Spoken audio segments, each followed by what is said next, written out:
Welcome to the Life-Giving Leader Podcast.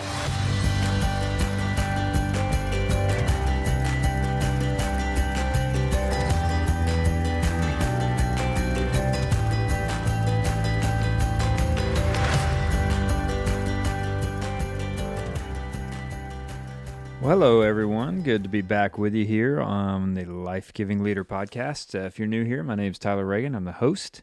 And here we're just going to spend some time talking about what it means to be a life-giving leader in the areas that God's called us to. And today we got special guest Jay and Katherine Wolf, longtime friends who run an organization called Hope Heals.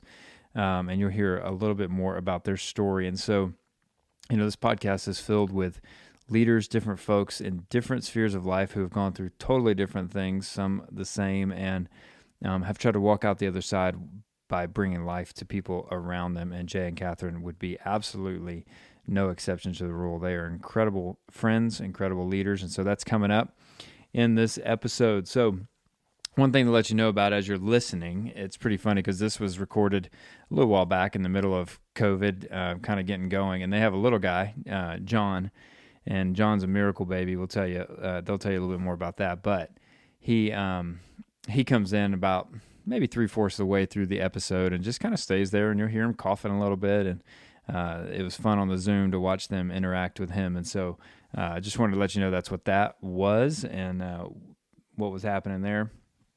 I can't even believe that it's the first week of July.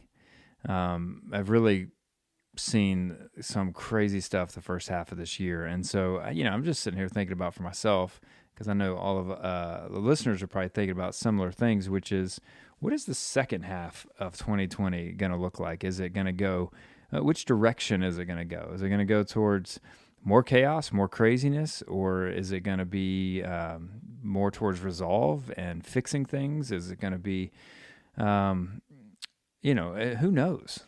Who knows? And that is a weird place to be sometimes. And so I'm just kind of choosing as a leader and as a husband and as a father, I'm really just fighting against being fearful, because that's something that can creep up occasionally. I'm fighting against anxiety of just wondering and all that stuff. And I remember hearing my friend Craig Rochelle talk about how he just basically got completely overwhelmed because he was getting worked up about things he literally has no control over. And so even with COVID, with all the things going on in our country, it's really hard not to just try to grab the things that you can control and control those. And I find myself shorter on patience and some other things. And then you hear and you talk to our friends Jay and Katherine, whose life completely got out of control because of a stroke that she had.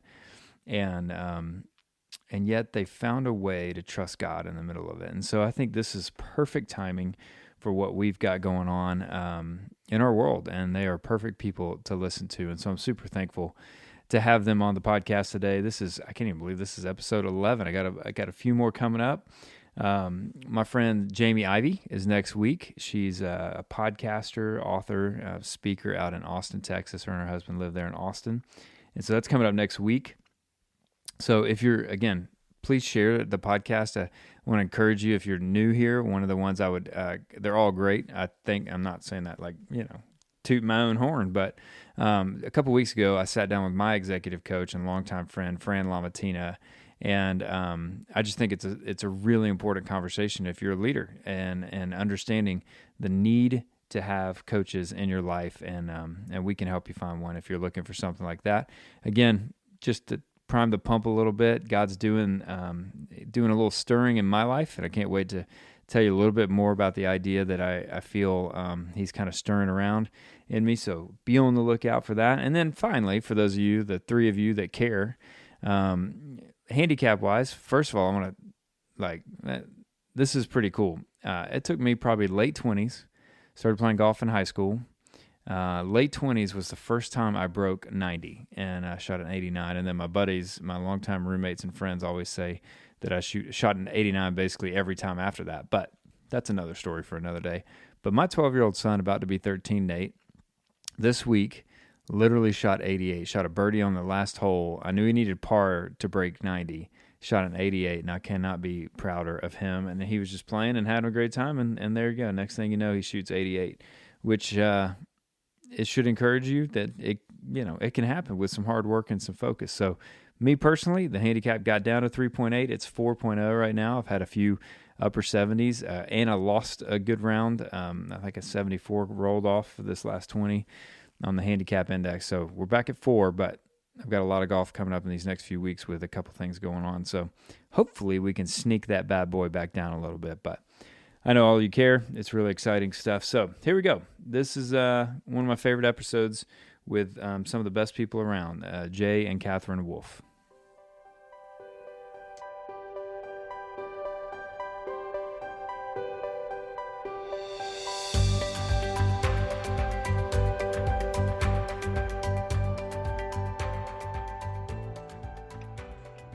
Well, welcome back to the Life Giving Leader podcast. And today I have a treat. Some friends of mine have decided to jump on the line with me today. And what's fun is I think you guys are the first couple that we've had on the podcast. So Jay and Katherine Wolf, welcome to the Life Giving Leader podcast. Well, thank you. Thank you. We're very honored to break through that glass ceiling for you. So to give you guys, listeners, a little background, I met Jay and Katherine when I was leading Catalyst, and it was, gosh, how long ago was that? Was it 8 years ago, 7 years ago? Has it been that long? Yeah, I think so. It's such a blur. We were, living in California for a long time, and it was kind of post-stroke in those areas, probably 2013 or something like that? 2012, 2013? Well, I remember last year at Catalyst West, Katherine, you celebrated 10 years of that, and you just celebrated 11. And so it would have been a couple of years after that. So yeah, it's probably been that long, So anyway, if you guys have heard or read Hope Heals, this is the story of Jay and Katherine and what they've walked through. So for those who haven't, why don't you guys give the listeners a little bit of your story, a little bit of how we got to today? Yeah, in brief, out of absolutely nowhere, with no warning, no medical history, no family history, nothing, I had a massive brainstem stroke and nearly died, and miraculously, truly survived.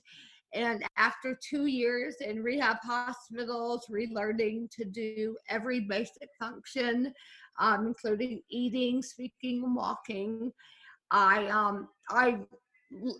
went on. I lived, and subsequently have had 11 surgeries and a lot of really, really hard stuff, but also some incredible stuff like a new baby several years ago, and an incredible ministry that we love, and now 2 books that we've released.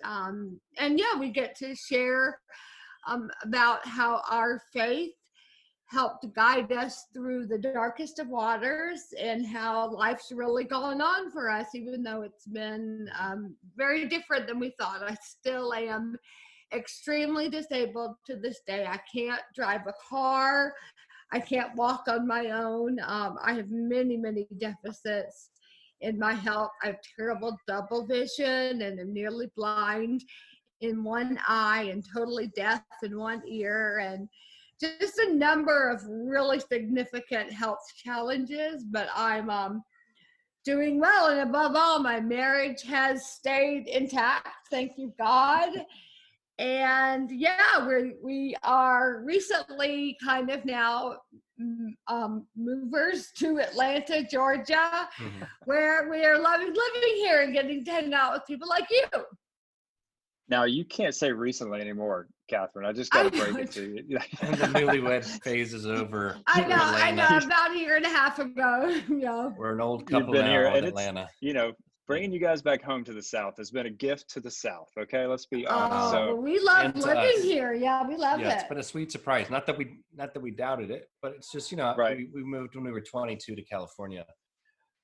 Having grown up in the South, although I grew up in DC as well, so there was this sense of wanting to leave what we knew and leave the Bible Belt and all that. And we had concerns, some questions about moving back and what that would look like. But it's really surpassed all of our expectations, and we really love it. And we feel grateful to have gotten to step into this new season. And how long were you guys married when the stroke happened? 3 years. 3 years. Okay. Yeah. And you guys had moved to California right after getting married, correct? Somewhere around that time? Because you were doing work out there and doing different projects. Yeah.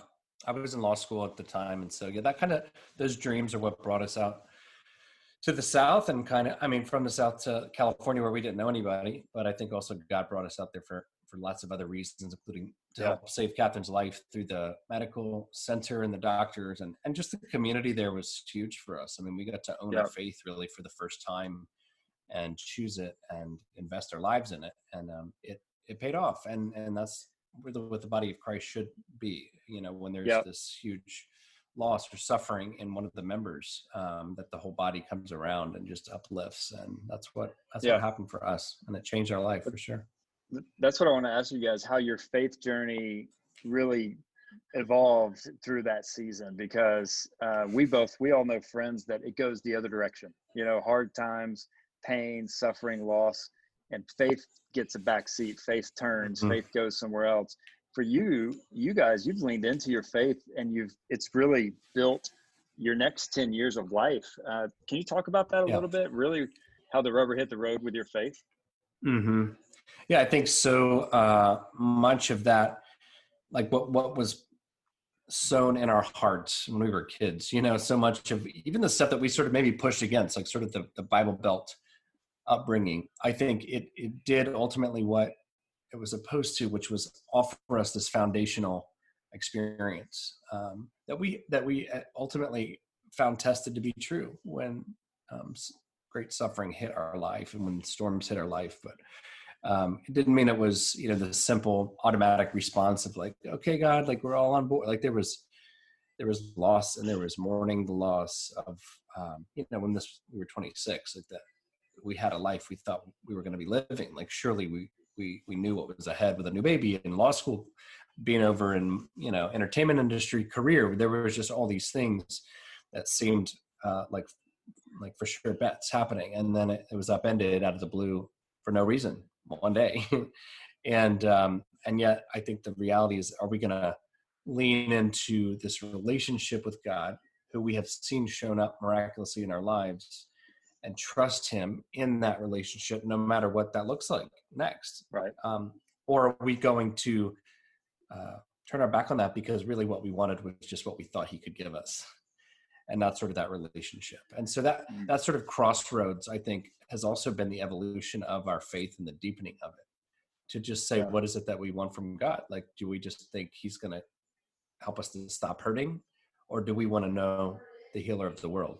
Do we want just the gifts that we think we're entitled to because we've been through a lot and this should be like what we should get now? Or do we want to know the giver of all those gifts in a real way, in a trusting way? And so, so it's been continuing evolution, and it doesn't mean it's like super easy still. I mean, there's a lot of just pain and struggle. You keep putting your heart out there vulnerably, and then it gets hurt again. And it's, the question is, are you going to let your heart become hardened to other people, to your family, to your marriage, to God? Or are you going to continue to show up with a soft heart and be all in, whatever the season may hold? Katherine, what was it like for you when you kind of came out? I know you were in coma for a long time. And then, how did you process the emotions with God? Do you know what I mean? Like how did you walk through that with him? Yeah. I was able to wake up kind of from the coma-like state I was in after about 2.5 months. And it was so confusing. I couldn't even understand how this could have happened. I hardly knew what a stroke was, much less that a healthy 26-year-old new mom could have one. And to be left severely disabled, it was just very hard to even wrap my mind around. And then slowly the emotions set in, feeling like, I'm not getting better, and God made a mistake by leaving me here, and I'm caught between life and death, and I'm not fully alive with a working body, but I'm not dead either. And surely God, if he was even real, had forgotten me and had left me here. And it was a time of much just grieving, I think, early on, lamenting, crying out to God and saying, what on earth have you done here? I'm just so confused, and my life's been turned upside down. It's and the way that you guys, again, watching you early on continue to grow, and even with this new book, and when you guys, we go to church together at Passion City Church, and to see you guys minister out of a place of, it's still hard.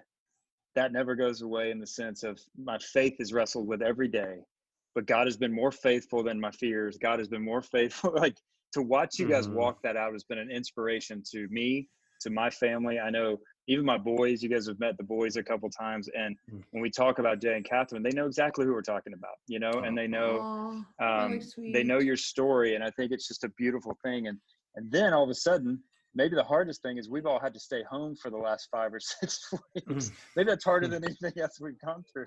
But you guys, the way you love your family and your boys, and has been something that has inspired me, because not only, you know, Jay is a constant caregiver, and Jay and I get to be in a group together and kind of walk through some of these things in life together, but the way that you've stayed and you fought for your marriage to be healthy, that you fought to be a great dad, you guys have fought to, Katherine, you fought to be a great mother, even with the challenges that face you day in and day out. Where does that drive come from? You know what I mean? Because a lot of people check out right now. A lot of people go, you know what, this is too hard.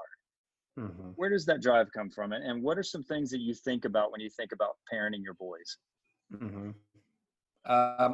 Well, we think about how humbling it is to be a parent, because it really is this mirror of all of our imperfections and all of our struggles and all the things that we don't probably deep down want to manifest in the next generation. You know, there's so much there. And so it really is sort of this, this opportunity to receive grace, to say, like, I'm looking at the next generation from, you know, something that I helped be a part of the creation of. And there's some things I see in that next generation that I don't like about myself even.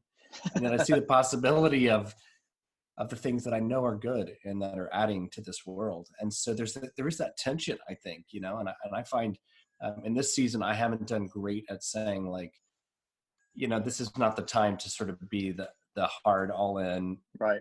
We're building your character for, you know, to be the best men. I mean, like, we are doing that, but I think it's been hard to sort of find that balance of saying, but you're loved, and this is a hard time, and you're missing out on things, and there are things you don't even fully understand that you're missing out on. And so it's been a real learning experience for us too. And also just to give ourselves some grace. We're pretty, you know, both of us are pretty type A and pretty much go-getters and focused on things. And so it's been a mirror to confront us with a lot of the things that we need to think about, how maybe on the other side of this, how we change, how we do differently. And again, more than anything, probably just been very humbling. I don't feel like we have it figured out.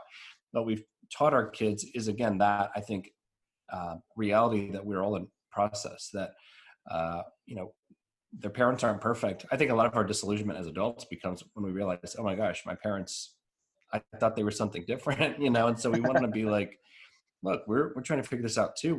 And we're a family unit. We're a team. We're in this together. And Katherine said this a lot, and it's just, I think, one of the most powerful things parenting wise we can say, that God's equipped you to do the hard thing, and that life is going to be hard, but it doesn't mean it can also be really good.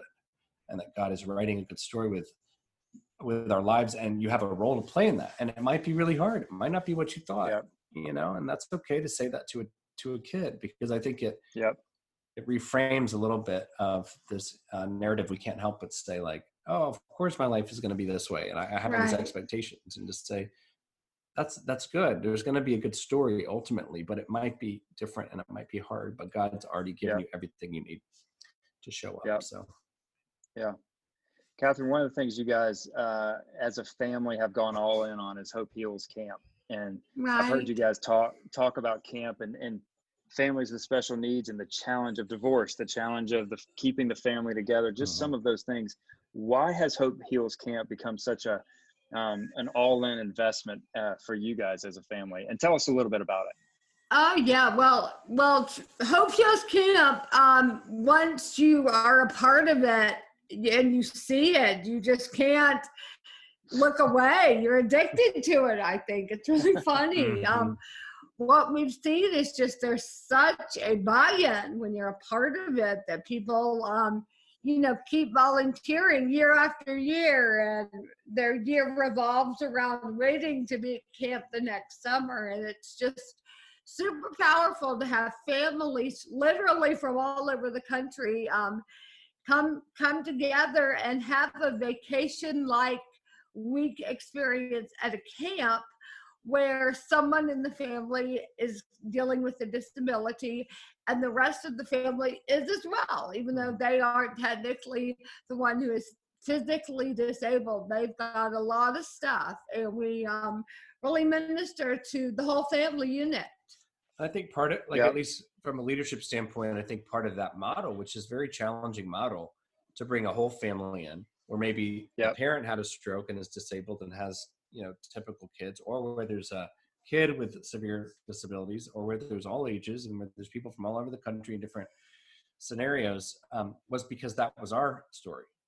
The story of disability didn't just happen to Katherine, who had the stroke. It happened to our whole family. And I think in special needs ministry, typically it's very focused, because that's what we have to do. We have to focus on the person who's experiencing the hardship of the struggle of the world not being made for them with disability. But the reality is, what about the spouse? What about the sibling that doesn't get much of the attention, because most of the attention goes to the one with the issues? And so we wanted to create something just that we would want to go to, and that, we didn't know what that would look like logistically, liability wise, just like fundraising, how do we make this model work? And it's been a huge learning curve, but what's been just powerful is to see out of our own story of struggle, this possibility of strength that could happen for families like us. We're kind of the anomaly. We had community, we had resources, we had, just the ability to move forward in our life, but most do not. So how can we take what we've been given and give it to other families? And to think of their future, going back to their hometowns and their jobs and their schools and churches and being changed and flourishing, and what kind of just witness that is for this opportunity, for us to come alongside people with disabilities is our hope. So it's been cool to see that come to fruition. So would you have ever thought, when you released Suffer Strong this year, that it would land in a year what a gift it is to all of us who are walking through this unprecedented season. Give us a little bit of what's the takeaway from the book, and how do you see it just going? It just lines up right now with all of us who are walking through a difficult time. It totally does. Who would have thought that when we released Suffer Strong in February, that in March we would be coping by the end of March with a global pandemic and subsequent quarantine and homeschooling, and much worse than that for many. So it's been very, very strange. Well, I laugh at, sorry, I didn't mean to cut you off, but I laughed at a lot of people, who were like, hey, I bought your book to be supportive, but I was for sure not going to read it, because I was just not suffering, or it was kind of a bummer to think about or something. We tried to make it more accessible, but, still people that's not their go-to. But I think this season has made people sort of think a little bit differently of how could it look to find resilience on the other side of this, and experiencing all kinds of different suffering and struggles. So the timing has been pretty interesting and powerful. And I think, again, we're just cheerleaders for the fact that because there's suffering doesn't mean it's the end of your story. It might be the beginning of a whole new story and new dreams to be dreamed. Right. So I think we're so afraid of our lives not turning out like what we thought, and that we're missing out on the potential of this powerful avenue for us to start something new through our limitations, not just in spite of and through the upending of our life, to see the upside down kingdom of God. And again, that doesn't mean it's not without a huge cost. It's not just this is awesome. And this is so obvious, but it's if you have eyes to see it, there's a new way of living to be found through the struggle. And we've seen that. So we want to push people towards that reality too. What's one or two things from the book, or just the concepts that you guys do, for those leaders who are people just who are living going, I feel like I'm in the middle of a suffering season right now. How do I stay strong? How do I focus? How do I see that there might be a light at the end of the tunnel if they don't see it right now? What would you say to that? There is a beautiful concept that we write about in the book that researchers for years are proving to be a phenomenon that can happen after stress or trauma of some kind, which is post-traumatic growth, which you hear a lot about post-traumatic stress, and that is absolutely a real terrible thing. But there is the ability to come out of trauma and grow from it, that there is growth available even in the post, even in the stress and of it all. There is the ability to grow and not just get back to where you were, not just be resilient, but actually go past it and grow because of what you've been through, which is a very powerful thought in general, that because, not in spite of, but actually because of the harder way, something better is on the other side. Yeah. In your character, I should say, for you, in your character, in your heart. But that means a lot coming from someone, Katherine and Jay, both of you who have walked through significant trauma. Because for you to stand on a rock like that and say, this is true, I know it's true, and I've watched it happen, that's impressive. And it shows your character and how it's grown through these things. And I think one of my favorite moments consistently is when you guys are sharing your story at churches and different places. And then all of a sudden we lose Katherine because she goes on to a little preaching rant about, about living a life that's fullest no matter what, and living to believe in this abundant life no matter what. And I think the hope, even with the first book, Hope Heals, is such a great title for your organization and for who you guys are as leaders, is there is healing and hope. And I love that you're hope dealers because you're constantly doing that. So for a listener right now who potentially feels like the wall is in front of them and they don't see, like Katherine, when you came out of your coma and you're looking at years of rehab and things like that, and Jay as a husband looking at the same thing, what do we say to someone who feels like that wall is right in front of them and it ain't gonna make it? Speaking of something right in front of them, I don't feel like they're gonna make it. You want to listen to Tyler too, sweetie? So sorry. Put that in your ear. Okay, Dad. We'll never forget this season. Yeah. These kind of interviews.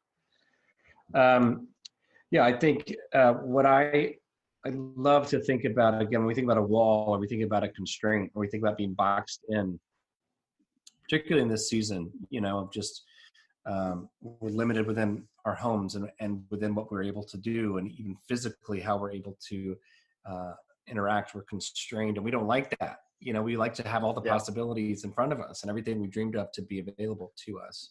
And I think what we have seen so powerfully is that in the limitations of our lives, so with Katherine's disability, or in the shifting and this sort of what feels like this, I don't know, all the options being sort of simplified, there is a clarifying element that happens. I think in that clarifying element, a lot of the distractions go away, a lot of the superfluous things go away, maybe a lot of the drama, some of the other stresses go away, maybe some are amplified, but we at least get to see clearly what is right in front of us and what is available to us. And then I think within that, we get to be creative about how we use it and what we do with it. And then I hope maybe the third C, if you're going to go with like C's, you clarified, creative, but then there's a new kind of compassion that's born in suffering. And we talk a lot about suffering, and really compassion being to suffer with, like that's the root of it. We don't, compassion feels more just like kind of positive pity, or, I want to help, but really what it means is to get under the weight of someone else's suffering with them. And we're never going to do that until we can understand what suffering is in our own story, and say the details look different, but really that's my story too. And I'm willing to get under the weight of that together. So I feel like this season of, where it does feel like the walls are closing around us, where it feels like things that we thought were going to happen this year and that aren't happening. There is loss to that. And it's not great and it stinks and it's painful. Right.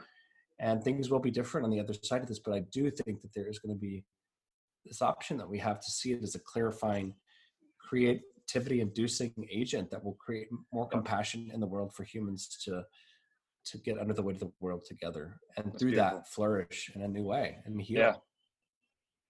All right, I got one leadership question for you, and then we're going to hit a couple lightning questions, and we'll rock. I love that John has joined our call. This is the best part of the whole thing.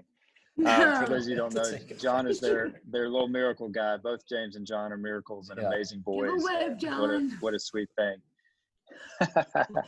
So, when you hear the term a life-giving leader, what attributes or characteristics would you define someone that you hear called a life-giving leader? What's something that comes to mind? An encourager, of course. Yeah, someone who brings life through their words. Yeah, for sure. Yeah, I think sacrificial too. I think, certainly we gain life when we sort of sacrifice at least part of our own life, I think, for somebody else. And yeah, there's a cost to it always, at least at the very least, a cost to, I could be focusing on myself and I'm going to use that focus to uplift somebody else and give them life. Yeah. But I think that's the way of Christ. So it's not like it's a sacrifice in vain. It's like a sacrifice that's investing in something bigger. So yeah, that's good. I think of Tyler Reagan. Yeah, Tyler Reagan. That's two words. But. Nice try. Okay, couple quick lightning questions. You ready? And you both have to answer. Okay. I don't know if Katherine can answer quick because that's not always the case, but we're going to see. Yeah, okay. All right, best marriage advice you've ever been given. Cling to Jesus and each other. Okay. That's good. I'd say learn to love a new person, because we're all evolving and changing and keep showing up to learn to love somebody new. Favorite movie of all time? Forrest Gump. That's a good Great answer. Thanks. You're going to go with that one too, huh? No, stay with that, Jay. I really like Little Miss Sunshine. It's kind of quirky, but it's a great movie too. That's really touching to me. All right, last one. This is hard. If you could only listen to one band's entire album or catalog of music for the rest of your life, let's say the rest of your life, what band would that be? That's probably harder for Jay, so I'll go first because I know very quickly. Passion band, Passion Tuesday State band, or Passion City Church band. I love them. It's ridiculous. They're so good. What about you, Jay? They are so good. I feel badly now not to say the same, because listen, if we're gonna do it forever, I feel like that's heaven. So look. Passion's our soundtrack. Yeah. I had a friend ask me that one time, and I said, I'm not trying to get too spiritual here, but I would go Hillsong United simply because if I've got to pick one type of music and I want to hear it all the time, that would be, something along those lines. I get that there's other options like, well, Bon Jovi would be a close second. Let me be real clear. But Bon Jovi, I love it. Forever. Well, hey, you two, I don't have words to say, not only thank you, but just I'm grateful that God brought us in paths together. I'm grateful that we met in Catalyst early days, and it's been really fun to journey together and try to lead and do ministry in different worlds, but also constantly serving with each other. And, Jay, I love you to death, and grateful we get time together as well. Katherine, I do too. I love you too, but I get more time with Jay for the record. Yeah. So thanks for being a part. We're so thankful.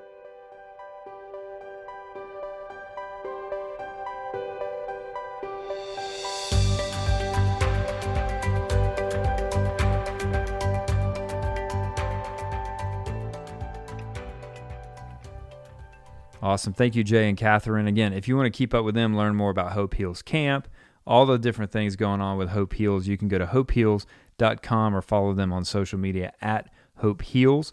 And then their latest book, Suffer Strong, is available anywhere books are sold. And again, in this season, it might be one of the best books you could read just to encourage you, lift your spirits. I'm sure many of us have gone through some of the most unprecedented days of our lives, which was a soap opera that my grandmother loved, but nonetheless, I think we all feel that a little bit right now. So find things that are bringing life to you, so that therein you can give life to other people around you. And I just think we can't miss that. We just can't miss that. And so I'm thankful for you listening. I'm thankful for the way God's moving in the lives of his church and his people. And I pray that we are the kind of leaders, life-giving leaders, that can see God moving, follow what he's up to, and move with him. And so thanks for listening. Again, next week we got Jamie Ivey on the podcast, so I'm looking forward to that.